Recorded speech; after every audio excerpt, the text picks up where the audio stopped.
আমি যাকে ভোটটি দিয়েছি, যে জিএস প্রার্থীকে ভোটটি দিয়েছি, সেই জিএস প্রার্থীর ভোটটাই জিরো আসছে। আমার অন্তত একটা ভোটটা কাউন্ট হওয়ার কথা, যে একটা ভোট পেয়েছে। দেখেন অন্য অন্য কেন্দ্রগুলোতে কিন্তু একটা মিনিমাম ভোট পেয়েছে, একটা কত মিনিমাম ভোট পেয়েছে, সেই জায়গা থেকে যে আমার ভোটটা গেল। আমি নিজেও একজন কেন্দ্রীয় সদস্য পদপ্রার্থী। আমার কেন্দ্রীয় সদস্য পদপ্রার্থী ব্যালট নাম্বার হচ্ছে 161।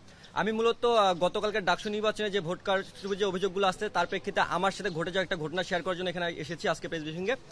মূলত হচ্ছে আমি নিজে যেহেতু ঢাকা বিশ্ববিদ্যালয়ের শহীদুল হলের শিক্ষার্থী, আমি সেই হিসাবে আমি নিজে একজন হচ্ছে ভোটার। সেই জায়গা থেকে হচ্ছে আমি ভোট দিতে যাই ডক্টর মোহাম্মদ শহীদুল হলের যে কেন্দ্র কার্জন হল, সেখানে ভোট দিয়ে যাই। এবং সেখানে আমি ভোট দেওয়ার পর আমি যখন রাত্রেবেলা রেজাল্ট শুনি, তখন হচ্ছে আমি যেই জিএসকে ভোট দিয়েছি সেখানে সেই জিএস এর ভোট আসছে জিরো। আমি যদি স্পেসিফিকভাবে বলি, আমি তিনজনকে ভোট দিয়েছি। একজন হচ্ছে আবিদ ভাইকে ভোট দিয়েছি, তারপর হচ্ছে ভিভি পদে আবিদ ভাইকে ভোট দিয়েছি, জিএস পদে হচ্ছে সম্রাট ইসলামকে ভোট দিয়েছি, এবং এজিএস পদে হচ্ছে আশিকুর রহমান জিমকে ভোট দিয়েছি। আমি এক্ষেত্রে একটা ইনক্লুড করি, আমি কোনো রাজনৈতিক দলের না, 3টা ভোট 3 জায়গায় দিয়েছি। সেই জায়গা থেকে যে আমি যে জিএস কে ভোটটা দিয়েছি, সেই জিএস যখন রেজাল্ট শুনে হচ্ছে উনি নিজেই আমাকে নক করেছিল, নক করে বলছিল যে আমার রেজাল্ট জিরো আসে, তুমি আমার হলে থাকো, তুমি শহীদুল্লাহ হলে থাকো, তুমি থাকা সত্ত্বেও আমার রেজাল্টটা জিরো আসে। স্পেসিফিকভাবে বলি যে উনি হচ্ছে আমার এলাকার ভাই, আমার খুব কাছের ভাই, ঠিক আছে। সেই জায়গা থেকে হচ্ছে আমি তখন রেজাল্ট শুনতে পাই না, আমার হচ্ছে ভেরিফিকেশন একটু সময় ছিল, এই জন্য আমি গতকালকে শুধু পোস্ট করছি যে এরকম একটা অভিযোগ আসছে, আমি ভেরিফিকেশন করি, দেন হচ্ছে আমি এটা মিডিয়ার সামনে উপস্থাপন করবো। অ্যান্ড দেন আমি আজকে শোনার পর যখন শুনি আসলে রেজাল্টটা জিরো আসছে। এখন এই ক্ষেত্রে হচ্ছে আমার অভিযোগটা এটা যে বাকি কোন কেন্দ্রে কি হয়েছে না হয়েছে সেটা আমার দেখার বিষয় নয়। আমি যেই কেন্দ্রে ভোট দিয়েছি, আমার ভোটটা যদি বাতিল হয়, মানে আমার ব্যালট পেপারটা যদি বাতিল হয়, সেটা উল্লেখ করতে হবে যে কেন ব্যালট পেপারটা বাতিল হয়েছে। আমি যেহেতু নিজে ভোট দিয়েছি, আমি তো একজন শিক্ষিত শিক্ষার্থী, আমি জানি কিভাবে ভোট দেওয়া লাগে, এবং আমি আগে থেকে কয়েকটা ভিডিও দেখে ভোট দিতে গেছি কিভাবে ভোটটা দেওয়ার লাগে। সেই জায়গা থেকে আমার মনে হয় না যে আমার ব্যালটটা বাতিল হওয়ার কোনো সম্ভাবনা থাকে। যদি বাতিল হয়, সেই ব্যালটটা উপস্থাপন করতে হবে, নইলে আমি মনে করি যে যেগুলো অভিযোগ আসতেছে একের পর এক, সেই অভিযোগগুলো সত্যতা প্রমাণিত হবে এটার মাধ্যমে। এবং সেই ক্ষেত্রে হচ্ছে ভোট কারচুপির যে ইস্যুটা, গতকালকে আপনার মিডিয়ারে দেখেছেন বিভিন্ন জায়গা থেকে বিভিন্ন রকম অভিযোগ এসছে, এবং নিয়ম বহির্ভূত অনেক কর্মকাণ্ড ঘটেছে ডাকসু নির্বাচন কেন্দ্রিক। কিন্তু আমার স্পেসিফিক একটা জায়গা থাকবে, সব হলেই যদি সুষ্ঠু নির্বাচন হয়, সব কেন্দ্রে যদি সুষ্ঠু নির্বাচন হয়, আমার জায়গায় কেন এটা হলো, এবং আমার ওই একটা ভোট কোথায় গেল। আমার প্রশ্ন একটাই, যে আমার ওই একটা ভোট কোথায় গেল। এটাই জন্য আজকে আমার প্রেস ব্রিফিংটা করা। এবং বাকি অন্য ইস্যু, যদি ঢাকা বিশ্ববিদ্যালয়ের শিক্ষার্থীদের উদ্দেশ্যে আমি একটা কথা বলছি, তারা যদি বলে যে ভোট সুষ্ঠু হয়েছে, তাহলে আমি মানতে রাজি আছি যদি আমার এটা দেখায়। এবং ঢাকা বিশ্ববিদ্যালয়ের শিক্ষার্থী যদি এটাকে গ্রহণ করে, তাহলে সাদরে আমিও গ্রহণ করব। কিন্তু আমার ওই একটা প্রশ্ন আমি জবাব চাই, যে আমার ভোটটা গেল কোথায়। ঠিক আছে, আমার এটুকুই বলার থাকবে। ভাই সার্বিক বিষয়ে কিছু বলবেন? আসসালামু আলাইকুম, আমি রাকিব হোসেন গাজী, ডক্টর মোহাম্মদ শহীদুল্লাহ হলের একজন শিক্ষার্থী। আমি স্বাস্থ্য পরিবেশ সম্পাদক পদে নির্বাচন করেছিলাম। আমরা শুরু থেকেই আমাদের যে বিশ্ববিদ্যালয়ের যে নির্বাচন কমিশন আছে, আমাদের প্রশাসন, আমরা দেখেছি প্রশাসন পক্ষপাত দুষ্ট আচরণ করেছে। যেমন আমরা প্রথম দিন যখন দেখি যে প্রার্থীদের চূড়ান্ত তালিকা দেওয়া হয়েছিল, সেদিনই প্রার্থীদের চূড়ান্ত তালিকা বিকেলবেলা দেওয়া হয়। প্রার্থীদের চূড়ান্ত তালিকা দেওয়ার সাথে সাথে কিভাবে একটি নির্দিষ্ট ছাত্র সংগঠন ফেস্টুন ব্যানার নিষেধাজ্ঞা থাকার পরেও তারা হচ্ছে পুরো ক্যাম্পাসে ফেস্টুন ব্যানার দিয়ে ভরিয়ে ফেলে, ফেস্টুন বিলবোর্ড দিয়ে তারা ভরিয়ে ফেলে, এবং সেই ফেস্টুন বিলবোর্ড প্রায় একদিন মানে 24 ঘন্টা পরে সরানো হয়।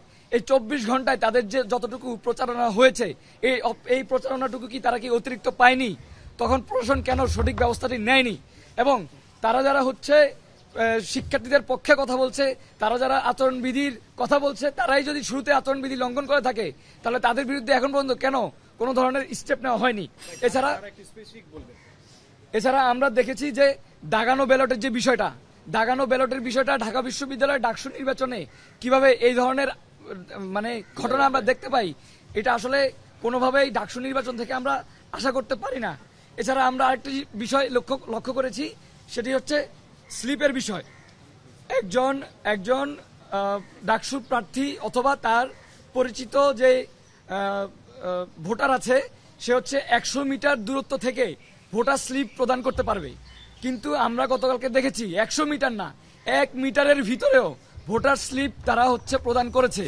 এই যে ভোটার স্লিপটি প্রদান করেছে, এই ভোটার স্লিপ প্রদান করার রাইট তাদের থাকে না, এবং এটার পুরোপুরি আচরণবিধি লঙ্ঘন।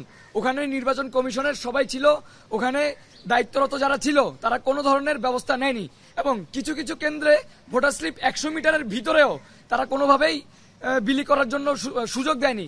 তাহলে আমার প্রশ্ন হচ্ছে, কিছু কেন্দ্রে যদি 100 মিটার না 1 মিটারের ভিতরেও ভোটার স্লিপ দেওয়া যায়, আর কিছু কেন্দ্রে যদি 1 মিটার না, 100 মিটার না, তার বাইরেও যদি ভোটার স্লিপ না দেওয়া যায়, তাহলে এটা কি পক্ষপাত দুষ্ট আচরণ নয়?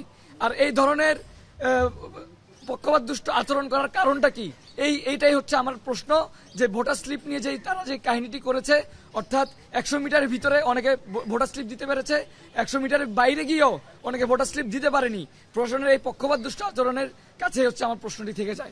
প্রেস ব্রিফিংটা দেওয়ার পর অনেকে বলবে যে আসলে ডাকসু বানচাল করার জন্য আমি প্রেস ব্রিফিংটা দিয়েছি, কিংবা ডাকসু বানচাল করার আমার কোনো উদ্দেশ্য ছিল এরকম। তবে আমি একটা জিনিস স্পেসিফিক বলতে চাই, যখন হাইকোর্ট রায় দেয় যে ডাকসু স্থগিত, তখন আমি প্রথম শহীদুল্লাহ হল থেকে মিছিল নিয়ে আসি এবং এর বিরুদ্ধে আমি প্রতিবাদ জানাই এই গত কয়েকদিন আগে, ঠিক আছে, যেটা হাইকোর্ট কর্তৃক যে ডাকসু স্থগিত। আমি স্পষ্টভাবে আমার দাবি একটা ছিল ডাকসু হোক, আমি ডাকসু চাই, আমি হারি এবং জিতি সেটা আমার কাছে ম্যাটার করে না, কিন্তু ডাকসু অধিকার বা ডাকসু হওয়ার ক্ষেত্রে যে দাবিটা ছিল আমি এটাতে সম্মুখ সারিতে ছিলাম এবং আমি নিজে থেকে রাজপথে লড়ে গেছি।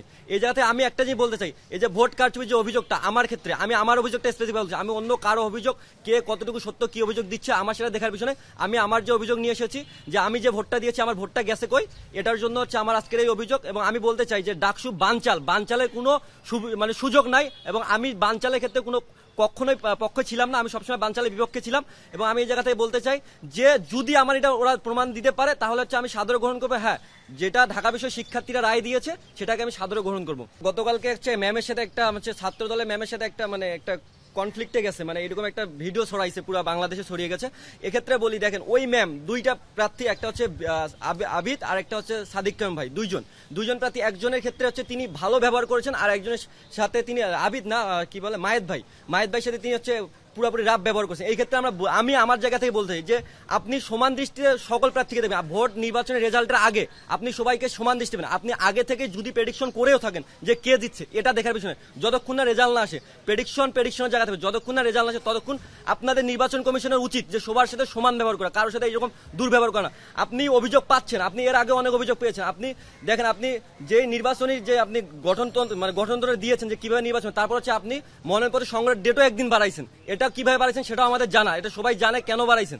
তারপর আমি বলতেছি যে আপনারা একক কোনো গোষ্ঠীর পক্ষে ভালোভাবে কাজ করছেন, অন্য গোষ্ঠীদেরকে সেভাবে প্রায়োরিটি দেন নাই, কাউকে ভিতরে ঢুকতে দিয়েছেন, কাউকে ভিতরে ঢুকতে দেন। এই ক্ষেত্রে আমি বলি যে আমাদের যে ডাকসু নির্বাচন কমিশন, এই নির্বাচন কমিশন উচিত ছিল যে সবার সাথে সমান ব্যবহার করে, সবাইকে সমান প্রায়োরিটি। আপনি যদি কাউকে লিফলেট বিলি করতে দিবেন না ভোটের দিন, কাউকে দিবেন না, আপনি একবারে স্ট্রিট ফরওয়ার্ড কাজ করেন। আপনি যদি কাউকে ভিতরে ঢুকতে দেন তাহলে সবাইকে ঢুকতে দেন, কাউকে যদি ঢুকতে না দেন তাহলে কাউকে ঢুকতে দিবেন না। কিন্তু আপনার কেন এটা করলেন, এগুলো মিডিয়ার সামনে উপস্থাপন হয়ে গেছে অলরেডি। এগুলার ব্যাখ্যা করার প্রয়োজন আমি মনে করছি না, ব্যাখ্যা করার প্রয়োজন আছে, প্রতিটা মিডিয়ার কাছে কাভারেজগুলো আছে। আমার ভোটটি আমি পাই না এমন না, আমি যাকে ভোটটি দিয়েছি, যে জিএস প্রার্থীকে ভোটটি দিয়েছি, সেই জিএস প্রার্থীর ভোটটাই জিরো আসছে। আমার অন্তত একটা ভোটটা কাউন্ট হওয়ার কথা, যে একটা ভোট পেয়েছে। দেখেন অন্য কেন্দ্রগুলোতে কিন্তু একটা মিনিমাম ভোট পেয়েছে, সেই জায়গা থেকে যে আমার ভোটটা গেল, আমার প্রশ্ন এই একটা জায়গায় হচ্ছে যে আমার কাছে কোনো প্রুফ আছে কিনা। ভিতরে দেখেন, ভিতরে কিন্তু মোবাইল ঢোকানো নিষেধ। আমি সেখানে কিভাবে প্রুফ করবো যে আমি ভোটটা দিয়েছি ওই জায়গায় বা আমি ভোটটা ওই জায়গায় দেইনি, এটা প্রুফ করার কোনো অপশন নাই, ঠিক আছে।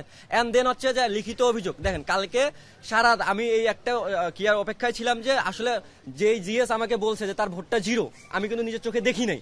এর জন্য হচ্ছে কালকে জাস্ট আমি পোস্টটা করছি, পোস্টটা করার পর হচ্ছে আমি অপেক্ষায় ছিলাম যে আগে আমি নিজেই ভেরিফিকেশন করি, কারণ আমি তো একজনের কোথায় শুনে অতি উৎসাহিত হয়তো যে কোনো কিছু বলে ফেলতে পারি না। সেই জায়গা থেকে আমি ভেরিফিকেশন করছি। আজকে যখন আমি মিডিয়ার ভিডিওটা পুরোটাই দেখি, নিউজ 24 ভিডিওটা পুরোটাই দেখলাম, দেখে আমি ওখানে শুনলাম যে আসলেই জিরো আসছে। সেই জায়গা থেকে হচ্ছে আমি আজকে যেহেতু প্রেস ব্রিফিংয়ের টাইম দিয়েছি, প্রেস ব্রিফিং এখানে করার পর হচ্ছে আমি আমার অভিযোগটা ওখানে গিয়ে দায়ের করবো যে আমার ভোটটা গেল কই। আপনাদের যদি আসলেই আমার লিফলেট যদি আপনাদের বাতিলও হয়ে থাকে, আপনাদের যদি যুক্তি দেখান, আমি সেই লিফলেটটা আবার দেখতে চাচ্ছি কেন লিফলেটটা আমার বাতিল হয়েছে, কিংবা বাতিল যদি হয় সেটা আপনারা কেন বলেন না যে বাতিল হয়েছে। আমি যেই কেন্দ্রে ভোট, জিএস তো হচ্ছে আপনার জসিমউদ্দিন হলেন, আমি যেই কেন্দ্রে ভোট দিয়েছি সেই কেন্দ্রে হচ্ছে আমার ভোটটা, আমাদের তো হল ভিত্তিক আলাদা আলাদা কেন্দ্র রয়েছে, তাই না।